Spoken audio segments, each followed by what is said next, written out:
wouldn't look to the Fed to be the guide on whether or not we're going into a recession or not, Scott. I mean, the data is clear, okay?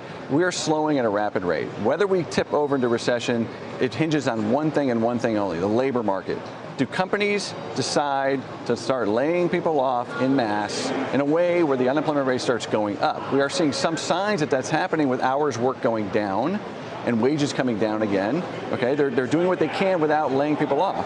But if this gets worse, they will lay people off, and then you'll have the end. Now, once again, I'll make it perfectly clear: the time to make that call is not now. Okay, it's important though, Scott. I don't like people panicking now and buying staples and things like that now. Well, they've already been buying staples. Right, exactly. You have to have been overweight that for the whole time. Now they'll still work, and I think they will continue to work. I don't understand what you're advising people to do then. I mean, you want people to just sit. We're telling people if you're already positioned defensively in those sectors, you absolutely want to stay in those sectors. They're going to continue to outperform through this piece. If you have too much exposure in growth stocks, that's where I'd be trimming.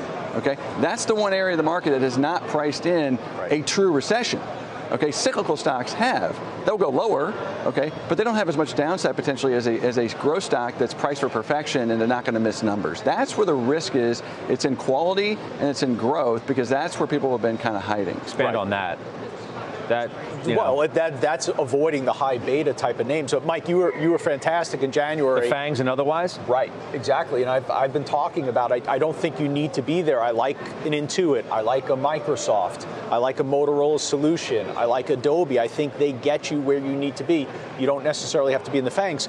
But Mike was fantastic in January, highlighting Morgan Stanley clients, what they were doing. From the asset allocation standpoint, to Scott's point, do you see that clients have already positioned defensively, or are they sitting out on the ledge thinking, okay, here comes the Federal Reserve, just like they have in the last 10 years. Anytime there's a problem, they're going to bail us out? Well, that's right. And it's not just retail clients, right? Active managers are showing some of the lowest net positions they have. And so people have been using that as a positive spin, saying, well, people aren't invested. Well, the reason why they're not invested is because they're looking at the data saying, well, maybe it's not that exciting.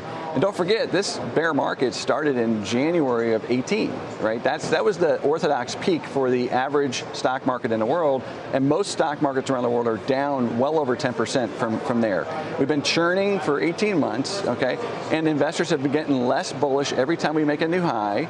So there isn't as much selling that has to happen now. They are in a better position. They have been buying bonds. They haven't been buying stocks. And that's good. And asset allocation and portfolio diversification will get them through, because we're not in the camp that the bottom's about to fall out. Even in the case of a recession, we've said this before, we don't think the market has to go down 20%, even in the event of a recession, because the market's already somewhat priced for that in its defensive position.